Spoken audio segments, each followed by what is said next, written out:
Hello friends, I welcome you today for the second chapter of Standard 10th History, Historiography, Indian Tradition.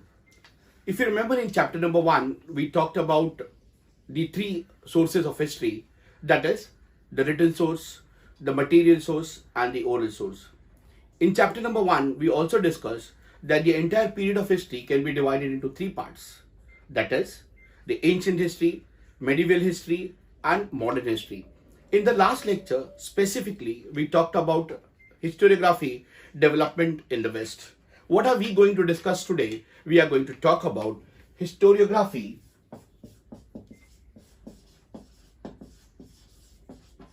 Indian tradition. Now, when we are talking about this word Indian tradition, now let me make you understand, my dear students, that the Indian tradition deals with the custom, the culture that has been passed from one generation to another. How do we come to know about this custom that was existing in the previous period? Now, in order to understand, let us try to look as to what happened in the medieval period, or rather, we'll even go prior to that in the ancient period when we are talking about the Indian tradition. Now, in the last lesson, we learned about Indian historiography. In the ancient period, in India, we recorded the memories of the great deeds of ancestors. Now, who are called as ancestors? Ancestors were our great grandparents and the mythological lore. Now, when we say mythological deals with the myth, the stories of gods and goddesses, and the stories or the memories of the social transitions that were preserved with the help of oral recitals. Now, this history was been recorded in the form of oral recitals. That means it was passed from one generation to another. Now, how do we come to about this period, sir? Let me put it in short. In the year 1920, when the excavation work was going on, there were two cities that were discovered, which are presently called as Mohenjo-Daro and Harappa. Now, what did this archaeological survey that was being done, it revealed that the Harappan civilization had the artifacts. It also confirmed that they had the master or art of writing. It also talked about the achievement of the people. Now, in order to understand as to what achievement did the people of Mohenjo-Daro and Harappa had, you will find that both the cities, when they were being discovered or excavated, they perhaps had the similar kind of setting. Looking at this place that is called as Harappa, or why do we call the Indian civilization as Harappan civilization, we need to understand that their writing, the seals that have been discovered, the coin that have been discovered, revealed to the Indian people that the people of Harappa knew the art of writing since the 3rd millennium BCE. Or even rather, one can say that it was predicted or it was known to people even much before that. But one needs to understand the Harappan script is not yet successfully deciphered. Now, when I say the word successfully deciphered, it means that one could not totally understand as to what was written on these seals or on these coins. Now, these earliest documents of historical nature were found in India. Now, as I said that, when these excavations were being done, when history was being revealed, one can also understand that the various kind of languages that the people used. As I said that, the people in those days, they spoke Brahmi language, they spoke Sanskrit language, they spoke Ardha-Magadhi language, they spoke Pali languages, but we are not able yet to decipher the entire period of the ancient time. Now, when we talk about this historiography, let us understand, my dear friends, that one such plate was deciphered at a place called as Sohagura, which is in Gorakhpur, Uttar Pradesh. Now, you'll ask me, sir, what was this copper plate? This copper plate depicted the pictures of, we can say, the trees in railing. It shows the mountain and all the inscriptions that occur on this punch mark coins. Now, sir, what are punch mark coins? These punch mark coins were those coins which were not minted as you can find the present quality of the coins. In those days, the punch was used, they were pressed, and the picture, or it depicted some kind of writing on it. Now, if you look back at the period of the Ashokas and the Mauryas, it was a great time, or Ashok Maurya's time, one of the great ruler of India. His edicts are inscribed on natural rocks and stone pillars. So if you look at these coins which were been printed and minted, you'll also find that it also depicted the symbols. It also showed as to what kind of structure was erected in those times. Now, if you go back to the 1st century CE, the inscription also bears, or talks about the coins, the images. They provide us with what you can call it as a very historical information. We get to know about the dates of various kings, the dynasties, genealogies. Now, what is genealogies? That means talking about one king to the other. Let's say we talk about Chhatrapati Shivaji Maharaj, then we talk about Chhatrapati Shambhaji Maharaj, and we go on about his generation to generation. It also talked about the territorial extent. And very importantly, you need to understand, my dear friends, that these period, the ancient period and the medieval period, is being revealed to us. Now, as I said that even in India, the ancient period was very much including about the various kind of literature. Specifically, when we talk about the Ramayana and Mahabharata, we also include in the ancient literature the books like Puranas, the Jains and the Buddhist texts. We all are even going to talk about how did these foreign travelers who came to our country and how they were very much inspired by the Indian history, which they also recorded in their books. So what we need to understand, my friend, when we talk about historiography, Indian tradition, we are going to discuss in detail and in depth about their contribution to the history. Now, as I said that in the first chapter, we talked about all the three periods, the ancient, medieval and modern. In this chapter, we are firstly going to talk about the medieval period. Now, when I say medieval period, you need to understand that this medieval period was the period which a country was ruled by majority of them by the Muslim rulers. So we had the rules of the Mughals, we had the rules of the Nawabs, we had the period which was a period of the Sultanate period. So the contribution of these travelers, the contribution of the medieval period has been immense. Now, taking you back to the 7th century, now you need to remember one of the greatest writing that was being done in the 7th century was that in the form of a book which is called as Harsha-Charit. Now, what is a Harsha-Charit? Harsha-Charit was the book that was written by Banabhatta. Now, when you say Banabhatta, you may have this question, maybe in the form of fill in the blanks. It may be asked in the form of identify the wrong pair. So, what did it depicted, or sir, what did it portray? It portrayed a real picture. It was a biography that was been written about Harsha-Charit. It included the social, the economical, the political, the cultural life during that king's time. Now, when we are talking about this period, we cannot forget the greatest contribution that we are going to discuss today. That is, we are going to talk about a book that was being written by one of the greatest scholar of his time. We are talking about a period of the 12th century CE.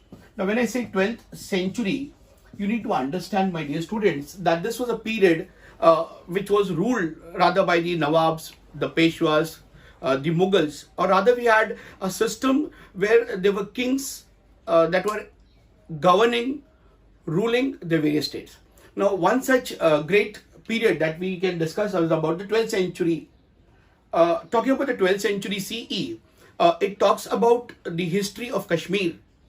It talks about a book in specific called as Raj Tarangini. What is the spelling? Raj Tarangini. Now, this book was written by one of the most eminent scholar who was a Pandit.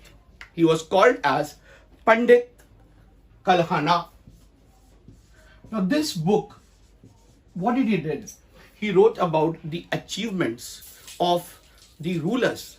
Now, when I talk about the achievement of these rulers, he just did not write about the achievements, but he rather also criticized as to what went wrong during the period of these kings. And that is why we can say that the documents, which I'll discuss right now in detail, as to this man, that is Pandit Kalhana, he wrote about the history of that time in such a minute detail that even today, this book is regarded as an epic.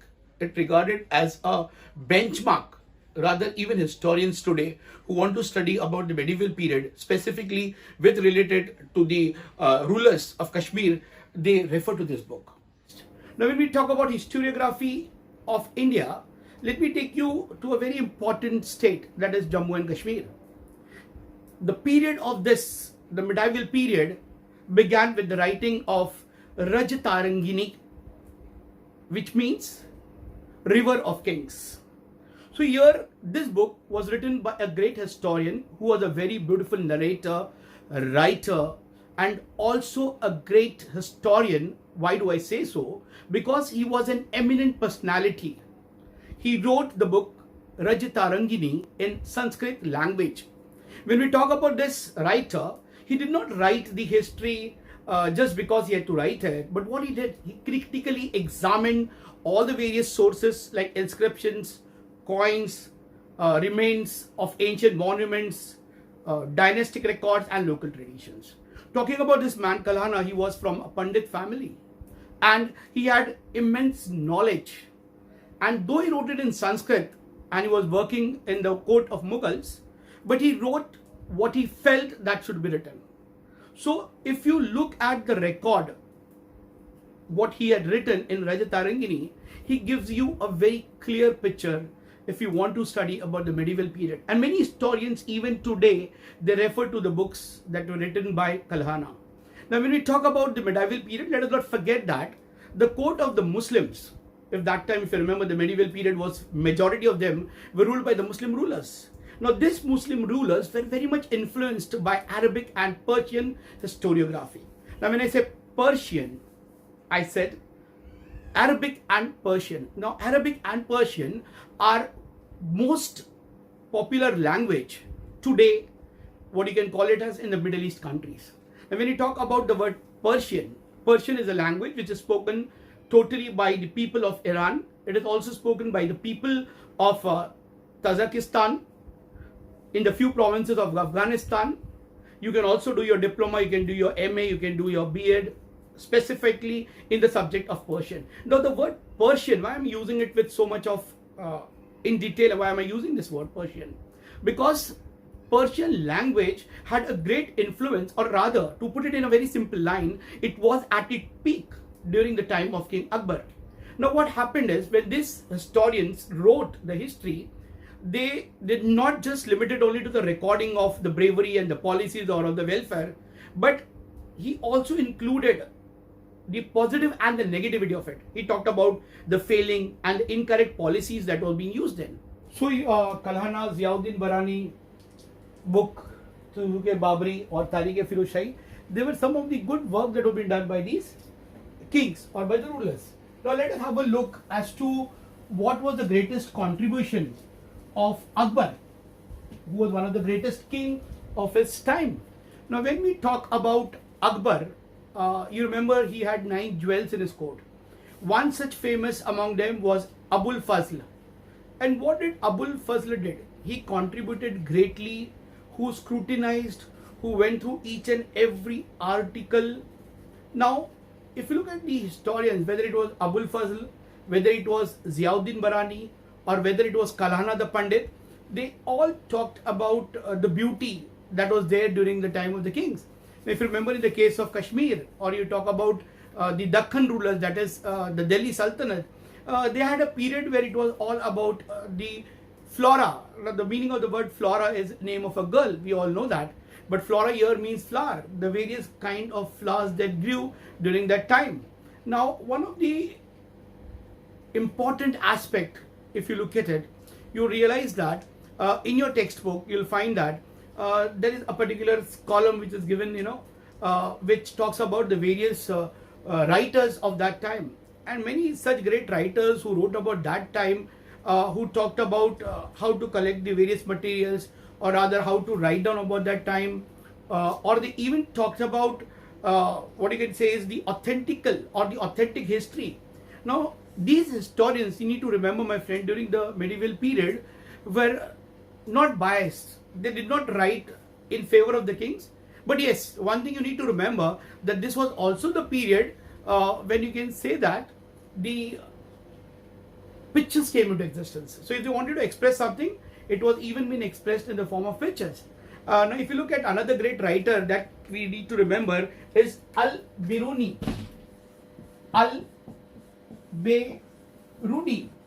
Now Al-Biruni was one of the greatest who had a great knowledge about Indian subject, about the social life. You'll be surprised to know that he was from Iran. He was a Persian writer.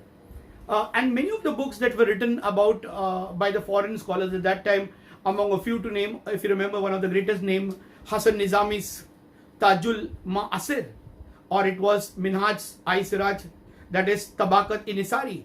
Now these various works by Amir Khusro. Amir Khusro is also one of the greatest poet.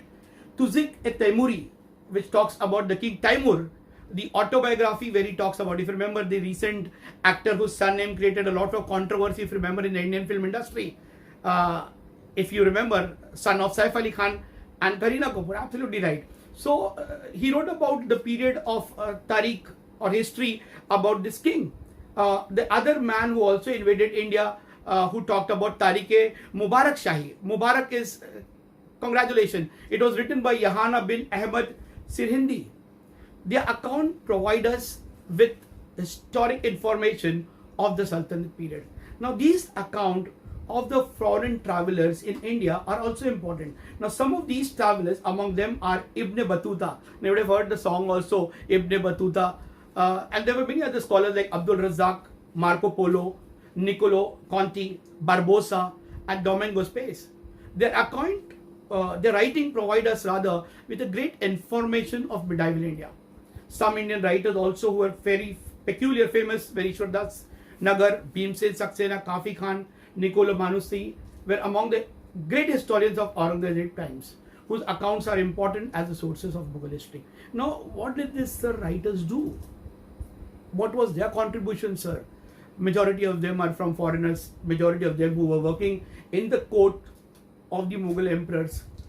But they were not biased. What I need to make you understand, the medieval history was a period which you need to understand. Now I take you back again, if you remember the Akbarnama. Akbarnama was written by Abul Fazl, who was one of the gem of Akbar's court. But he wrote it with a very critical collection, authentic documents were being collected, and he would not be very biased. And that is why Akbar liked such people to be in his court who would even criticize. And that is why, if you remember, Akbar was known as one of the greatest king of the Mughal period. He was the third Mughal king, self-declared king. And that is why the scrutiny that was being done in this book of Akbarnama is, you can call it as a book which was without any bias. And hence, these writings or these books are realistic. So we discussed about the ruler of Kashmir. We talked about the great contribution of the Sanskrit Pandit. What are we going to right now discuss? We are going to talk about something very important, which is called as Marathi Bakhar. Now, many of them, they say Bakhar. It is not Bakhar, it is Bakhar. Okay, please remember this, dear student. Now, these Marathi Bakhar are nothing but they are the recorded documents that were written by the historians then.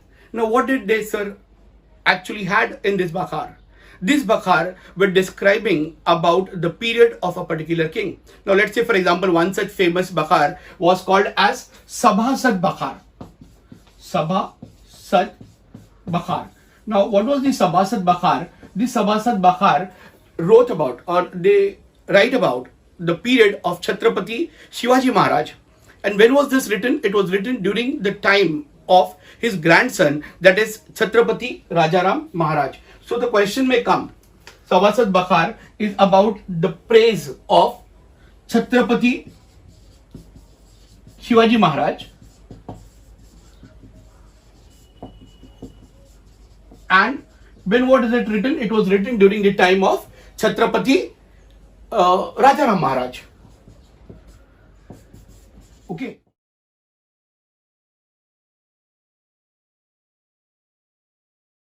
So, what did it discuss or what did it talk about? It provided us with the information about the period about the kind of the rule that was existing during the time of the Marathas. Now, another one such famous Bakhar is Bahu Sahibanchi Bakhar. Bahu Sahibanchi Bakhar. As I said that it is Bakhar and not Bakhar. Now, this Bahu Sahibanchi Bakhar was one of the greatest contribution. And what's it talked about? Or it gave us the important period about that. It was about that of the battle that was been fought between the Holkars. Okay. So, what you can understand is, it talks about Holkaranchi Kaifiyat. Holkaranchi. Actually, it is an Urdu word. It's called as Kaifiyat, but in your textbook, it is given as Holkaranchi Kaifiyat. Now, what did it talk about? It talked about the contribution of these Holkars during this time. So, what you can understand is, through this Bakhar, we study about the biographies of the king, the dynastic history, the description of events, the history of a sect, SECT. Now, if you look in the textbook, the history of sect, it means that there are various sects in different religions. Like, for example, the Muslims, you have the Shias and the Sunnis. In the Christians, you have the Roman Catholic and the Protestants. So it talked about the autobiographies. It also discussed what we can call it as about the periods or the contribution of these rulers. Now, we need to realize, my dear friends, that these Bakhar were written with an objective. What was the objective? In order to provide us with information of this period. It also gave us the information that is regarding their grievance. It did not just talk just about the positivity or what was the contribution of these Marathas at that time.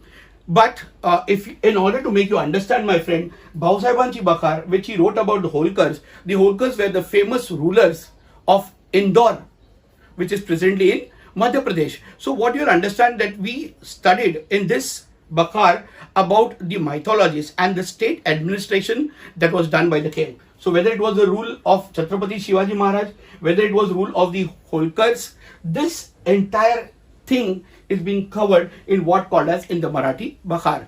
Now, next, going on to, we are going to talk about the historiography in the modern period. Now, when I say the word modern, the modern period itself very clearly specifies that we are going to discuss about the 20th century of the Indian, whereby if you look at it, you'll realize that the majority of the writers, the majority of the contributors, or rather to put it in very simple word, we are going to talk about the period when the Britishers began to rule us.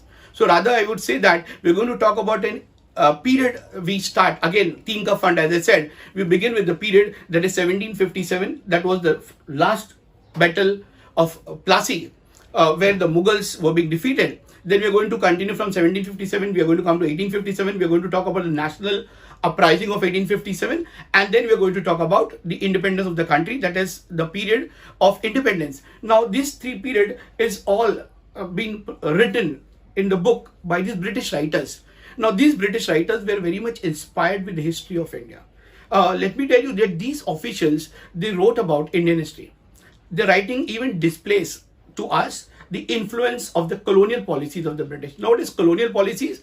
The policies that the Britishers adopted then for the Indian people. Now, there were 3 volumes of history book that talks about in the book the history of British India. So, we are going to discuss about the what you can call it as the foreign writers, or rather the British writers and the other writers who talked about. And what was the name of this book? It is The History of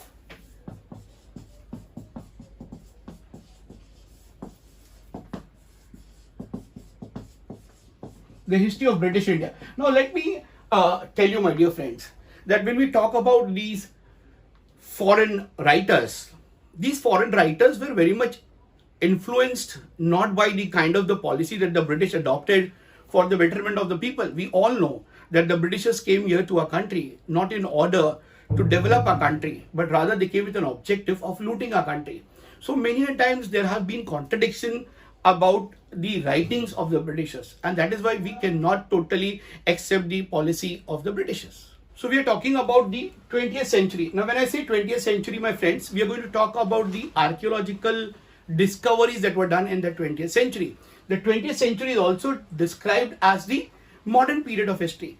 We are going to talk about the British writers, British historians, the British archaeologists who contributed to the Indian history. Now, before I wind up with the lesson today, let me talk about this 20th century as to what was the research and the exploration that was being done by the Britishers. Now, when you look at one great man who contributed to this was Sir Alexander Cunningham. Now, what did he do, sir? He contributed greatly to this period. The another person we need to remember about Sir John Marshall. What did they did? They contributed to the history of our country. More in detail about the 20th century, we will study in the next lecture. I hope you have followed, my dear students. Feel free to ask questions. I'm thankful to Aryan Shetty. In the last lecture, he did send me a question and I hope I satisfied him. In the same manner, you can also send me your queries, your questions, your doubts and clarify it. In the next period when I come, we are going to talk in detail about the 20th century and the contribution of the British historians, writers and the archaeologists. Thank you very much. Have a great day.